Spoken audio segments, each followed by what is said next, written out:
What's going on guys, KD's here, and for today we are taking a closer look at the top 5 best tank builds in Albion Online. So first of all, there are two types of builds, which are offensive and defensive tank builds, and in this video I will explain what that means. Then what are the best weapon and gear choices for any activity in the game that you would need as a tank. And of course that means that all of these builds will be very good for ZVZs, 5v5 and open world PvP. And then later I will explain the playstyle for each build and much more. So all in all, if you are looking for the best tank builds ever, then this is the video for you.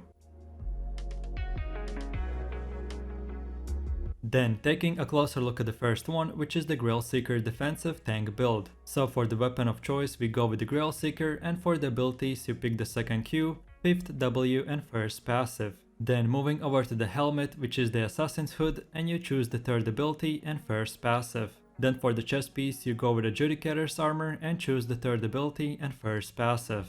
And lastly for boots you go with the hunter shoes and pick the third ability and second passive. Then for my cape of choice I picked the Martlock cape, and for consumables I went with the Avalonian pork omelet and resistance potions. And as this is the first build in the video, I will explain some things that will repeat in every single tank build. But in all the next builds, we will just go straight into the playstyle. So first things first, for every tank build I will go with the Martlock cape, but it's optional. If you're a new player, you need to know that there are two best cape choices for tanks, which are Martlock capes and Fort Sterling capes. So I personally like Martlock capes more, and they are good for every single type of PvE/PvP activity, but Fort Sterling capes are better at ZVZs. So I personally always will go with the Martlock cape, but just so you know, you always have the second best option, aka the Fort Sterling cape, and that will repeat for all the builds in this video. And last but not the least, you can see that all my gear is tier 8.1 with 7.2 Avalonian omelet, but you don't have to worry about that because you don't have to wear such an expensive gear. So feel free to use any cheaper gear and consumables and the builds will work the same. So with that out of the way, let's move over to this build's playstyle. So as a defensive tank, your main objective is obviously to defend your teammates. Later on you will see the difference between offensive or defensive tanks,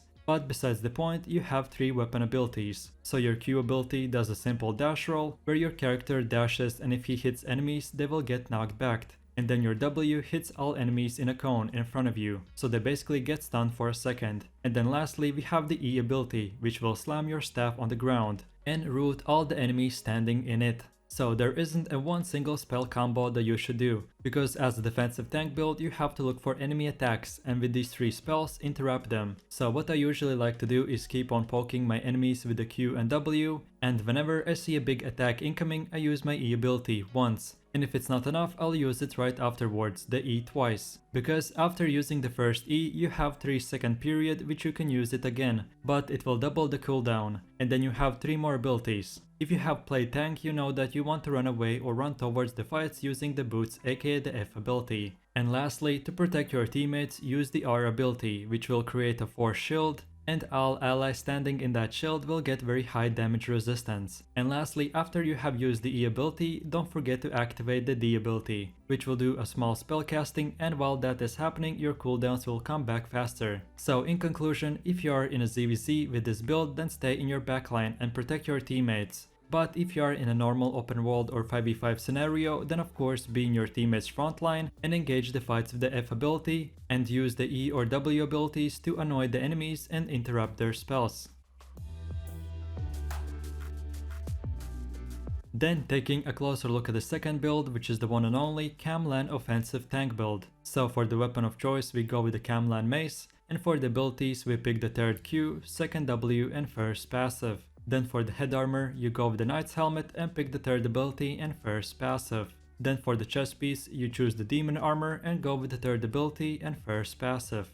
And lastly for boots, you go with the hunter shoes and pick the third ability and second passive. Then for my cape of choice, I picked the Martlock cape, and for consumables, I went with the Avalonian pork omelet and resistance potions. Then as this is an offensive tank build, obviously your main objective is to engage and be the attacking player. So first things first, you need to know that there are 2 ways to attack an enemy with this build, and here in the gameplay I will use the spell combo on groups of mobs. So first things first, imagine that the mobs are players. So what you want to do is when you see players grouped up close to each other, use the E ability. And then if you aim it right and hit a player, it will pull all the other enemies to that one enemy you hit first. and this basically will clump up them super close to each other, so after you have used the E ability all enemies are in one same place, so then you use the W ability and then right afterwards use the Q ability. So what this did basically with the W ability, you dash towards the enemies and root them in the ground again, and using the Q ability you hit the ground and silence all of those enemies. So this E plus W plus Q spell combo just put your enemies in a kill zone, where now your teammates can use any ability they want and one-shot the enemy group. So for big attacks which you coordinate with your teammates, you use the E plus W plus Q, and for smaller fights just keep on using Q and W whenever the rest of the abilities are on a cooldown. And then lastly we have the 3 defensive abilities. So the F ability is self-explanatory, that you use it to run into a fight or run away, and then the R ability is basically like a big reflect ability, which creates an aura, and in that radius if enemies attack you the damage gets reflected from you onto them.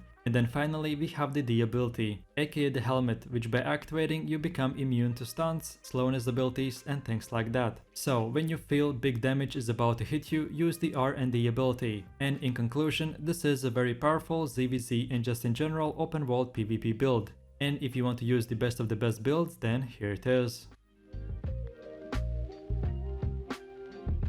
Then as for my third build, we have the defensive Growkeeper tank build. So for my choice of weapons, I went with the Growkeeper and picked the first Q, 5th W and first passive. Then for my helmet, I picked the Judicator's helmet and went with the third ability and first passive. Then for my chest piece, I went with the Guardian's armor and chose the third ability and first passive.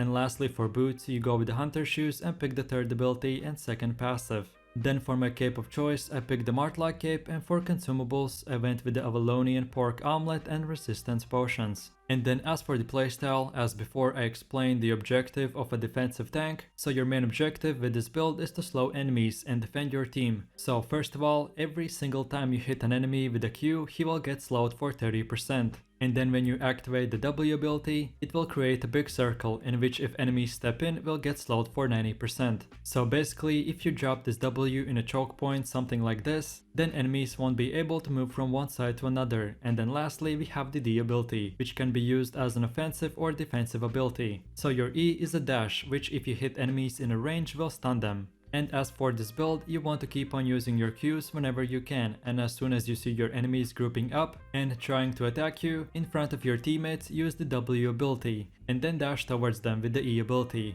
And this W plus E should stop your enemies in their tracks and completely destroy their engage attempt. So when you are in an enemy backline, use the R ability, which will create an aura in which enemies will do 60% less damage. And last but not the least, pop the D ability, which will create a pulse in a massive 11-meter radius, and anyone standing in that pulse will get stunned. So overall this build is very strong and mainly meant as defensive tank. But of course in smaller fights you still can be in a front line and attack enemies with the E ability. But then just don't use all the abilities at once and save some for enemy attacks.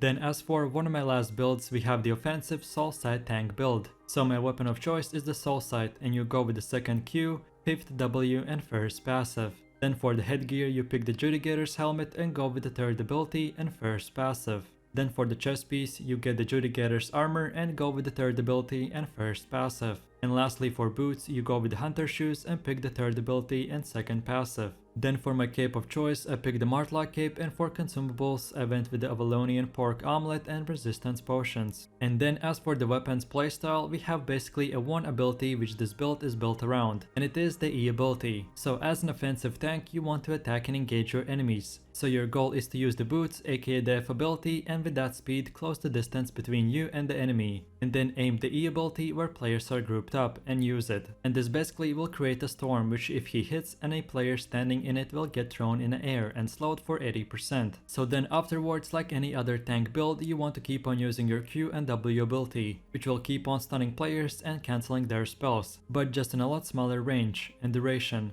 And lastly, like I explained in the previous builds, use the R ability to create a shield in which all allies will be protected and receive high resistance. And then to attack or defend your teammates, don't forget to use the D ability, which will create a pulse in a massive 11-meter radius, and anyone standing in that pulse will get stunned. So in conclusion, this build is very powerful and you won't be going in and jumping straight into the enemies like all the other tank builds, but instead you will be able to stun and annoy enemies from a lot further distance. So check this build out and have fun.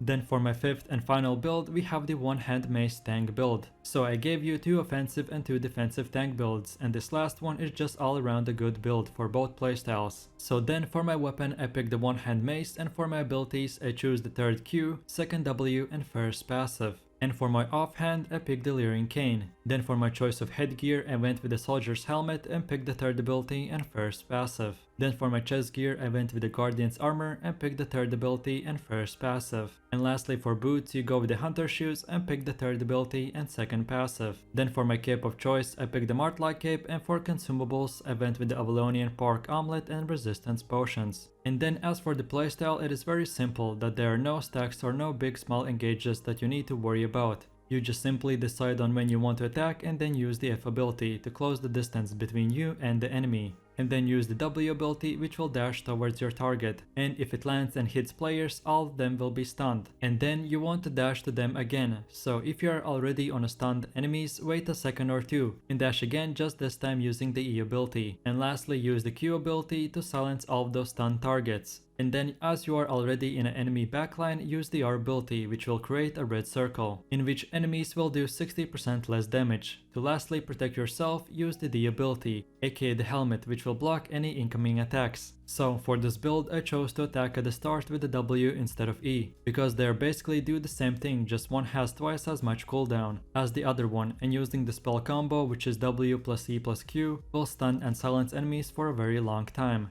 And by then, if you have decent teammates, they will finish off the players, and you will win the fight. So in conclusion, this is a very nice and versatile build for PvP and PvE. So try it out and enjoy. So I really do appreciate everyone for watching, guys, and I hope you enjoyed it. If you have any suggestions, feedback or different tank builds that you would recommend for other players to use, then feel free to leave them in the comment section down below. And while you're doing that, please click like, subscribe and enable that notification bell, so this way you could support the channel and you won't miss any more amazing content from me. With all of this said, you have an amazing day and I will catch you in my next video. So take it easy, peace.